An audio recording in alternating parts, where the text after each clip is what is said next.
Nous allons voir dans cette vidéo comment utiliser un moteur physique pour agrémenter une application Android. Pour débuter, je vais aller chercher une bibliothèque de fonctions qui comprend Box2D. Pour ce faire, je vais chercher libgdx sur Google, me rendre sur Google Code, aller chercher l'adresse du SVN pour aller l'importer dans Eclipse. Donc je vais faire Fichier, Importer, SVN. Je vais ici taper l'adresse, récupérer GDX. On va l'appeler svn.libgdx. L'importation est en cours. Le projet est importé. J'ai ici le dossier avec les sources, les bibliothèques de fonctions en natif. Je vais maintenant créer notre nouveau projet, fichier nouveau projet Android, que je vais appeler android.formation.box2d. On va l'appeler box2d comme .android.box2d. Je vais créer une activité main et une compatibilité avec l'API de niveau 3. Je clique sur Finish. J'ai ici mon fichier avec mon activité principale. Ensuite, je vais créer un nouveau dossier à la racine que je vais appeler libs. Dans ce dossier, je vais aller copier les fichiers binaires, donc copie, coller. Voilà. Ensuite, je vais faire un bouton droit sur mon projet, propriété. Je vais ajouter une liaison avec la libgdx. Voilà qui est fait. Et maintenant, je vais pouvoir commencer à coder. Pour la démonstration, je vais utiliser une surface view. On va les déclarer juste au-dessus. Surface view. On va l'appeler view, tout simplement. Ici, je vais créer une nouvelle instance. View égale new surface view. Le contexte, ce sera this. Je vais récupérer une instance du viewHolder. Ici, getHolder. Je vais le déclarer au-dessus. Donc surface holder. CTRL-SHIFT-O. J'enregistre. Je vais la placer ici à la place du layout principal. J'ajoute ensuite une variable qui va contenir l'état du thread, parce qu'on va créer un thread pour dessiner tous les objets et les faire bouger. Juste en dessous, je vais créer running égale true. On va ajouter la méthode onDestroy. Et ici, on va passer la variable à false. Pour que ce soit plus joli, je vais, dans le code, déclarer mon activité comme plein écran. Pour ce faire, j'ajoute une fonction que je vais appeler setFullScreen, qui va prendre comme paramètre mon activité principale. Je vais utiliser la fonction requestWindowFeature en indiquant ici window feature notitle pour faire disparaître le titre. Ensuite, je vais supprimer le background, le fond de ma fenêtre. Donc set background drawable, je vais lui indiquer nul. En dessous, get window, je vais définir les drapeaux, set flag, et je vais lui indiquer ici le mode plein écran.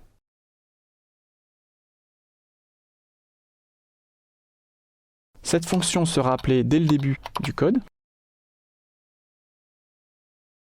Ici, juste avant la mise en place du layout. J'ai maintenant une activité en plein écran avec une surface view. On va s'occuper de créer notre thread. Donc ici, new thread. Je vais aller ajouter la méthode run, celle qui va contenir notre boucle principale. Et je vais lancer le thread en utilisant start. Je crée ma boucle, while, avec ma variable running. Je vais ensuite récupérer une instance du canevas, c'est-à-dire la surface dans laquelle nous allons dessiner, en utilisant holder.logCanvas. Pour faire simple, je vais juste tester si cette valeur est nulle. J'aurais très bien pu utiliser un callback sur la surface pour savoir si la surface est disponible ou non. On va faire simple, on va juste tester sa validité. À la fin de ma procédure de dessin, je vais déverrouiller ce canevas pour qu'il s'affiche à l'écran. Je vais également soulager le CPU en faisant une pause de 8 millisecondes. Gérer l'erreur, ici, CTRL-SHIFT-O, j'enregistre. La première opération de dessin que nous allons effectuer, ce sera le fond d'écran. Donc pour cela, on va ajouter un pinceau. Je le crée ici. Donc paint égale new paint. On va lui donner une couleur. Paint.set color. Pour la démonstration, on va lui donner un petit rose. Voilà. En dessous, je vais faire un draw paint en lui indiquant mon pinceau. Je peux d'ores et déjà lancer l'application pour voir si tout fonctionne. Voilà, j'ai bien mon écran. Je quitte, il disparaît. Jusqu'à là, rien de magique. Maintenant, nous allons utiliser les fonctions de box 2D pour créer un environnement et utiliser des objets en mouvement. Quand on parle moteur physique, la première chose à définir, c'est l'environnement. Pour cela, on va créer une variable world, que je vais définir plus haut, world, une variable gravity, qui sera bien évidemment la force que l'on va appliquer à tous les objets du monde, vector 2, gravity, CTRL-SHIFT-O pour importer les noms, world égale new world. Je vais avoir deux paramètres, la gravité et le type de fonctionnement. Donc on va déjà créer la gravité, gravité égale new vector 2. On va l'initialiser avec deux valeurs, en x et en y. Donc les abscisses, les ordonnées. On va mettre 0 en x et 10 en y pour appliquer une force vers le bas qui correspond à la gravité. Donc les objets vont tomber du haut de l'écran vers le bas de l'écran. Je vais ensuite lui indiquer ici false, ce qui signifie que mon environnement ne va pas s'occuper des objets qui n'ont aucune force appliquée pour aller beaucoup plus vite dans les calculs. En dessous, je vais faire un world.setAutoClearForce pour demander au monde de s'occuper tout seul de la suppression des forces. Maintenant, pour faire agir cet environnement, je vais appeler la méthode step en lui indiquant trois paramètres. Les itérations de vélocité, je vais indiquer 6. Les itérations de position, je vais indiquer 2. Et ici, le mode de temps. On va faire 1/16 pour indiquer une fréquence de 16 images par seconde, ou de 16 cycles par seconde. On va ajouter maintenant un objet dynamique. Je me place en dessous. Je vais créer un cercle. Donc, une forme circulaire que je vais appeler circle, égale new circle shape. Je vais lui définir une position, donc circle.set position qui attend un vecteur, donc new vecteur 2, 0, 0, ce qui indique que le centre de l'objet sera au centre du cercle. CTRL-SHIFT-O, j'importe les noms. Je vais lui définir un rayon en utilisant setRadius. Je vais lui mettre 30 pixels de rayon, soit une taille totale de 60 pixels. Je vais lui donner des propriétés physiques. Pour cela, je vais utiliser BodyDef. On va créer la variable ici, new BodyDef. On va lui indiquer son type. Ici corrigé, BodyDef. type égale bodyType.dynamicBody en opposition au statique. C'est-à-dire que ce corps ou ce cercle va être soumis notamment à la gravité. La position en X, on va mettre 160 pixels, donc le milieu de l'écran. Sa position en Y, on va le mettre à 50. Puis, on va l'ajouter au monde. Pour cela, je vais utiliser un Word Create Body en lui indiquant la référence de mon body. Maintenant, je vais lui donner d'autres propriétés. C'est-à-dire que j'ai défini sa forme, sa taille. Maintenant, je vais lui donner des propriétés physiques.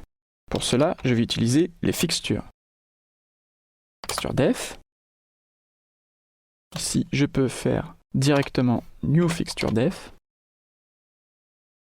On va donner d'abord sa forme. Donc la forme, ce sera le cercle. Sa densité, on va indiquer 1. Sa friction, on va mettre 0,3. Et on va la faire rebondir en utilisant la restitution. On va mettre 0,8. Je vais l'ajouter en utilisant Create Fixture et récupérer une instance de l'objet qu'on va appeler B2 pour l'utiliser plus tard dans une fonction de dessin. Donc je vais l'ajouter ici tout en haut, body B2. Maintenant, pour dessiner cet objet, je vais ajouter une image dans mon dossier res. Je crée un dossier drawable. Puis, je copie mon image. Voilà, donc c'est un ballon. Je l'ajoute. Je vais le charger au-dessus. CTRL-SHIFT-O. Je vais faire image égale bitmap factory.decode ressources. Je lui indique les ressources de l'application et ici son identifiant drawable.ball. Maintenant, dessinons l'objet. Je vais me placer en dessous. Je vais créer une fonction qui va dessiner ma balle. Je vais l'appeler createDrawCircle. Comme paramètre, je vais utiliser un canevas et un body. Alors, quelles sont les propriétés qui vont être utilisées par mon image? Je vais avoir sa position en X, sa position en Y et également un angle. Donc, pour ce faire, je vais utiliser une matrice. Je vais la déclarer au-dessus. Matrix. Voilà. Créer une nouvelle instance. Importer les noms. La première chose à faire va être de remettre à 0 ses propriétés, puis effectuer une rotation en utilisant post-tat, récupérer l'angle de mon cercle, qui est en radians, je vais le transformer ici en degrés,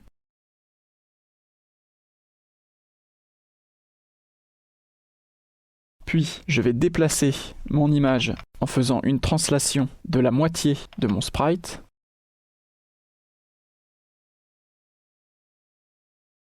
ce qui signifie que mon point pivot pour la rotation va être au centre du ballon. Sans quoi, ma rotation risque d'être en haut à droite, et ce ne serait pas vraiment joli pour la démonstration. Puis, je vais faire une translation, cette fois-ci, sur la position de l'image, pour pouvoir la placer correctement sur mon écran. Donc je vais faire un getPosition.x, et ici un body.getPosition.y.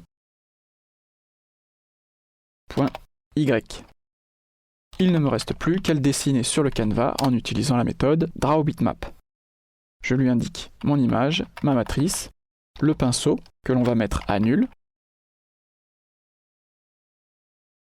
puis dans ma boucle, dessiner mon ballon grâce à la variable que nous avions récupérée au-dessus.